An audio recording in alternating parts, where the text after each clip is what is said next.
નમસ્તે મિત્રો, હું ડૉક્ટર મીના શાહ આપનું સ્વાગત કરું છું જીવન નિરંતરના કાર્યક્રમમાં કે જેમાં આપણે સ્વાસ્થ્ય વિશે અને જીવન વિશે નાની મોટી વાતો કરતા જ રહીએ છીએ. અને આજનો વિષય છે કોલેસ્ટ્રોલ. તો ચાલો સમજીએ કે કોલેસ્ટ્રોલ કેટલું હોવું જોઈએ. આપણે લેબોરેટરીમાં તપાસ તો કરાવીએ, પણ જ્યારે રિપોર્ટ આપણા હાથમાં આવે અને આપણને ખ્યાલ હોય કે કેટલો number, which are the right numbers of cholesterol, તો આપણને ઘણું સારું લાગે. તો ટોટલ કોલેસ્ટ્રોલ બને ત્યાં સુધી 180 મિલીગ્રામથી ઓછું હોવું જોઈએ. પછી એમાં બે પ્રકારના કોલેસ્ટ્રોલ હોય છે. એક છે HDL કોલેસ્ટ્રોલ, એટલે કે હાઈ ડેન્સિટી લાઇપોપ્રોટીન. એને સારું કોલેસ્ટ્રોલ કહેવાય અને એના હિસાબે ચરબી લોહીની નસોની અંદર જામતી નથી, પણ તે જામતી બચાવે છે. તો તે 50 કે તેનાથી વધારે હોવું જોઈએ. અને બીજું કહેવાય છે લો ડેન્સિટી લાઇપોપ્રોટીન, જે આપણા માટે રિસ્કી છે. એ વધારે હોય તો આપણું જોખમ વધારે છે, હાર્ટ અટેકનું અને બ્રેન અટેકનું જોખમ વધારે છે. તો તે 90 મિલીગ્રામથી ઓછું હોવું જોઈએ. એવી જ રીતે VLDL પણ ઓછું હોવું જોઈએ.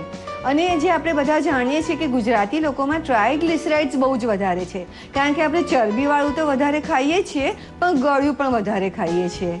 તો ટ્રાયગ્લિસરાઇડ પણ 150 મિલીગ્રામથી ઓછું હોવું જોઈએ. જો આટલું ફિગર આપણે જાણી શકીએ, આપણે જાળવી શકીએ, તો ચોક્કસ જ આપણું રિસ્ક ઘટી શકે છે. તો જ્યારે આપણે કોલેસ્ટ્રોલને કંટ્રોલમાં રાખવું હોય તો ખાસ શું કરવું જોઈએ? તો ખાવા પીવામાં ચોક્કસ જ ધ્યાન રાખવું જોઈએ. ભલે તેની અસર 20% જ હોય, પણ તે 20% અસર પણ ખૂબ જ અગત્યની છે.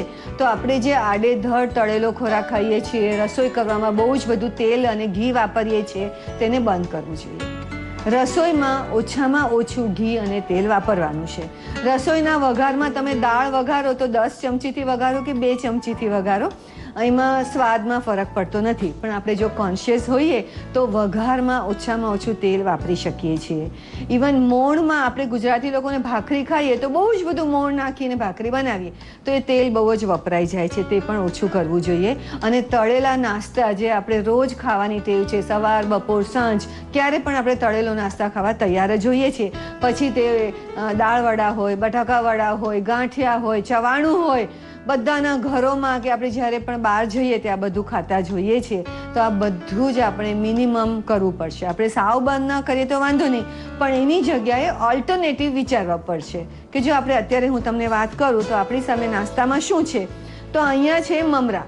તો આ જ મમરાની અંદર તમે કાંદા નાખો, ટમેટા નાખો, કોથમીર નાખો, મરચું નાખો અને એને સ્વાદિષ્ટ બનાવીને ખાઓ તો સૂકી ભેળની જેમ ખાઈ શકો છો. એવી જ રીતે તળેલા નાસ્તાની બદલે શેકેલો નાસ્તો, જેવી રીતે કે ખાખરા. તમે ખાખરા ખાઓ અને એની સાથે તમે ચટણી લો, મરચાં ખાઓ, ચા સાથે લો, દહીં સાથે લો, તો તેનો પણ સ્વાદ સારો આવે છે. હું એમ નથી કહેતી કે તમે દર વખતે આવું કરશો, પણ 60-70% સમય તમે તળેલો નાસ્તો અવોઇડ કરી અને શેકેલા નાસ્તાનો ઉપયોગ કરો. હવે ઘણા શેકેલા નાસ્તા તૈયાર પણ મળે છે, કે શેકેલા ચણા જોર ગરમ મળે, કે શેકેલા બીજા બધા નમકીન પણ મળે છે કે જે રોસ્ટેડ હોય છે. તેનો પણ આપણે ઉપયોગ કરી શકીએ છીએ, કે ગરમ નાસ્તા પણ લઈ શકીએ છીએ. તો આપણે આજે સમજવું રહ્યું કે આજથી તળેલા નાસ્તા 60-70% ઘટાડી દેવાના છે. તેવી જ રીતે આપણે આપણા ખોરાકમાં શાકભાજી અને ફળોનું પ્રમાણ વધારવાનું છે. આ ફળોની અંદર એન્ટીઓક્સિડન્ટ હોય છે, રેસા હોય છે અને તે શક્તિસભર હોય છે. અને એની અંદર કોલેસ્ટ્રોલ ઘટાડવાની ક્ષમતા છે, કારણ કે જે આમાં સોલ્યુબલ ફાઇબર હોય છે ફ્રૂટ્સમાં, તે આપણા લોહીમાં ભળે છે અને લોહીમાં ભળીને આપણું કોલેસ્ટ્રોલ ઘટાડે છે. તો આજથી તમારા આહારમાં શાકભાજી અને ફળોનું પ્રમાણ ચોક્કસ જ વધારો. ઓફિસમાં જતા હો તો એક એપલ મૂકી દો બેગમાં કે પર્સમાં, તો તમે ખાઈ શકો. ટ્રાવેલ કરતા હો તો પણ તમે સાથે રાખી શકો. આ વાત છે ફક્ત પ્લાનિંગ કરવાની અને યાદ રાખવાની. અને બીજી વાત આવે છે કે રેસાનું પ્રમાણ વધારવાનું હોય તો તમે બધાએ આજકાલ સાંભળ્યું હશે કે ઓટ્સ, જે ઓટ્સ આવે છે કે જેને જવ બી કહેવાય અને જે ઘણી બધી જગ્યાએ મળે છે, તેને તમે જરાક શેકી અને દૂધ અને ખીરની જેમ બનાવીને ખાઈ શકો છો. બાફીને મસાલો નાખીને ખાઈ શકો છો. કે ઘઉંના ફાડાનો ઉપયોગ પણ આપણે વધારી શકીએ છીએ. તેમાં પણ પુષ્કળ રેસા હોય છે. તો કોલેસ્ટ્રોલ કંટ્રોલ કરવા માટે આપણે ખોરાકમાં બદલાવ લાવવો જોઈશે. પછી એવી કઈ વસ્તુ છે કે જે કોલેસ્ટ્રોલમાં આપણને HDL વધારવામાં મદદ કરે? તો કસરતો મદદ કરે, યોગ મદદ કરે અને અખરોટ જેવી વસ્તુઓ ખાઈએ કે જેની અંદર ઓમેગા 3 ફેટી એસિડ હોય કે અળસીના જે બિયા આવે છે, અળસી જ કહેવાય છે એને રોજના 1 ચમચા જેટલું ખાઈએ તો પણ આપણું સારું કોલેસ્ટ્રોલ એટલે HDL વધારવામાં એ આપણને મદદ ચોક્કસ જ કરે છે.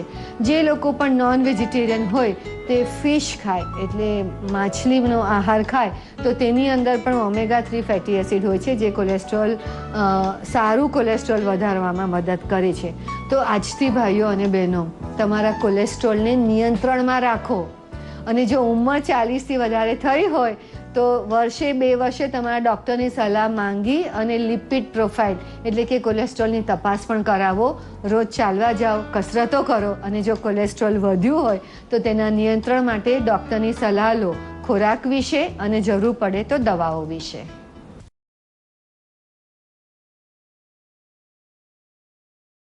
She is a medical doctor, health media expert, health and life coach and master trainer.